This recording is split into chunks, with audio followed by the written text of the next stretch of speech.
Olhamos para este discurso atentamente com a ajuda do comentador RTP, Ricardo Jorge Pinto. Ricardo, bom dia. Olhando para este discurso de António Costa, podemos dizer que a vitória do Syriza está a obrigar os socialistas europeus a posicionarem-se mais à esquerda?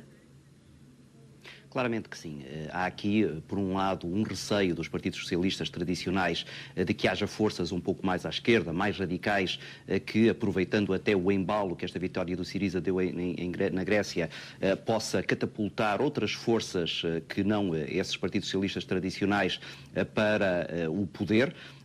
Mas, por outro lado, há a percepção de que esta vitória do Syriza, de alguma forma, vem dar razão a esses mesmos partidos socialistas naquilo que é o combate à austeridade. E por isso tem havido aqui uma tentativa de cavalgar essa vitória, que é simultaneamente uma oportunidade e um risco. É a oportunidade, como eu dizia há pouco, porque isso é a demonstração de uma espécie de dicotomia entre os partidos mais à direita, que acreditam que a contenção nos orçamentos e as medidas de austeridade acabarão por dar resultados. É o caso muito claro do Partido Social Democrata em Portugal, e depois, do outro lado, aqueles partidos que acreditam que há um excesso de austeridade e de que a Europa, de uma maneira geral, mas esses países em situação mais difícil do ponto de vista económico em particular, não se conseguem desenvolver mais porque as medidas de austeridade estão a atrofiar essas mesmas economias. E por isso, quando surge esta questão grega, os partidos socialistas, obviamente, que tentam tirar proveito daquilo que é o discurso de Tsipras e do Syriza, numa tentativa de mudar aquilo que é o rumo da economia europeia de uma maneira geral. Ainda assim, tem já sido alvo de muitas críticas, sobretudo dos partidos da maioria por cá, de estar a colar ao discurso do Syriza, de se estar a colar ao Syriza. De que forma é que António Costa pode gerir esse equilíbrio sem conseguir ser colado aos mais radicais? Pois, essa é tal que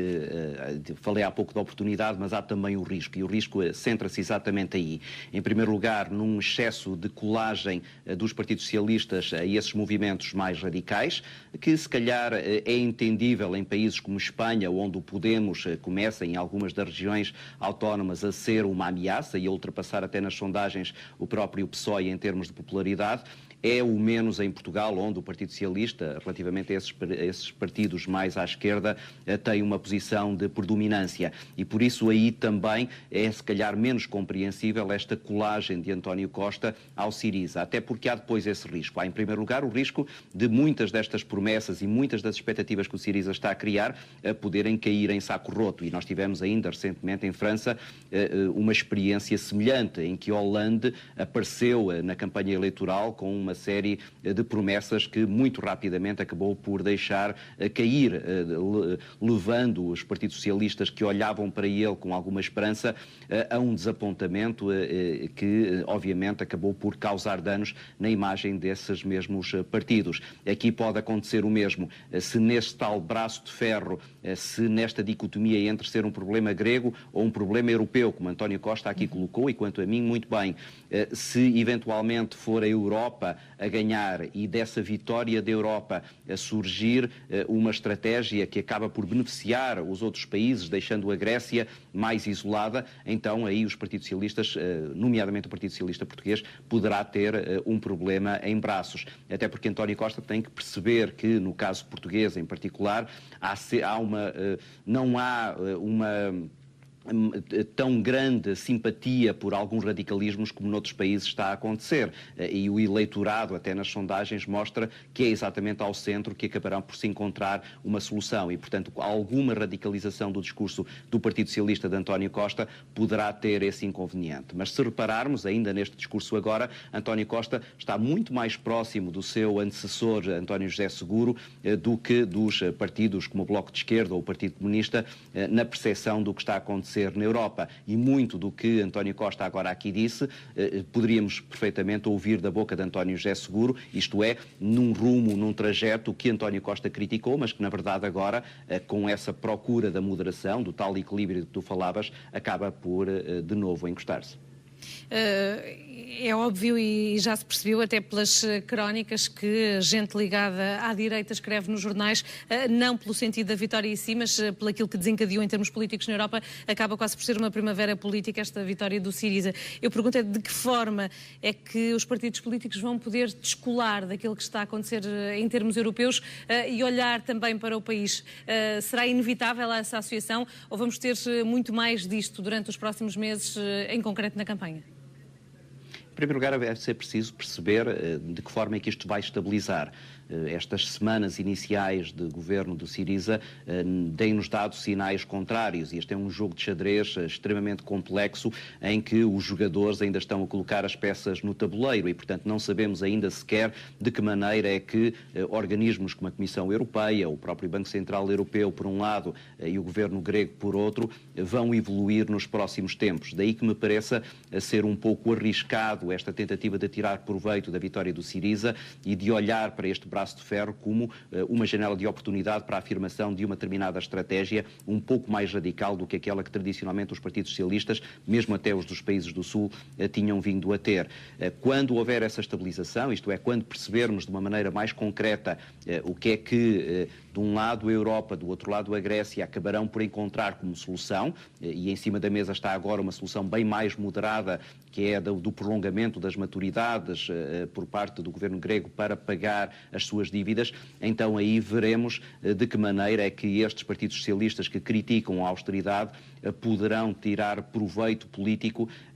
relativamente aos seus próprios países dessa situação, sabendo que cada caso concreto é de tal maneira distinto do outro que qualquer efeito de cópia aí poderá desmoronar-se. E, portanto, respondendo à tua questão sobre haver aqui uma mudança mais geral, mais abrangente na Europa, isso parece-me que não irá acontecer. A situação particular do Partido Socialista em Itália é muito diferente daquela que vive neste momento Hollande, da mesma maneira que Pedro de Sánchez em Espanha tem uma situação de tal maneira distinta da situação portuguesa que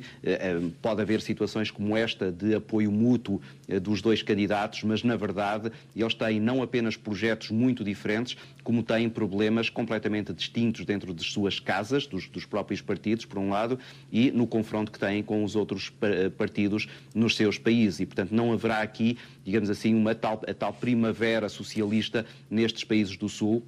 como alguns analistas, exatamente da área do Partido Socialista, têm vindo a anunciar. E para além disto tudo, sobra tempo para os temas nacionais naquilo que é o discurso dos políticos? Pois, esse é o aspecto em que beneficiam os partidos que estão no poder e que têm projetos distintos daqueles que os partidos socialistas defendem. Enquanto houver esta polémica à volta do posicionamento do governo grego, enquanto os partidos socialistas continuarem apenas a tocar na tecla do combate à austeridade, na verdade deixa-se de falar de uma série de outras matérias que eventualmente poderiam até ser incómodas para os partidos que estão no poder. Eu diria que Pedro Passos Coelho está a ter agora uma espécie de período de estado de graça exatamente devido a toda esta turbulência que acaba por empurrar o Partido Socialista um pouco mais para a esquerda no seu posicionamento, levando a António Costa a não ter e a não poder, se calhar também por esse constrangimento, a levantar outras matérias, outras questões que poderiam ser particularmente incómodas para o governo português. Mas, por outro lado, para António Costa em particular, de quem não se conhece ainda muitas ideias em concreto, pode ser também uma forma de prolongar um pouco mais esse silêncio acerca das propostas do Partido Socialista e se calhar aí então empurrar para a primavera, como ele tinha dito no último Congresso Socialista, aquilo que é a apresentação do programa eleitoral do Partido do PS e das soluções concretas para esses problemas. O que me parece também, e de resto as sondagens parecem demonstrá-lo, é que as pessoas começam a ficar impacientes com todo este silêncio de António Costa. Esperavam já dele, enquanto candidato a primeiro-ministro, soluções bem mais concretas para os problemas que eles estão a enfrentar. E isso acabará por dar espaço de manobra a Pedro Passos Coelho e também alguma almofada de confiança e de tranquilidade para o atual Primeiro-Ministro, tecendo-lhe eventualmente até possibilidades de, por um lado, melhor entendimento com o seu colega de coligação e, por outro lado, uma posição mais confortável para o momento em que tiver que enfrentar António Costa para as legislativas. Ricardo, obrigada e um bom dia. Obrigado. Deus, bom dia.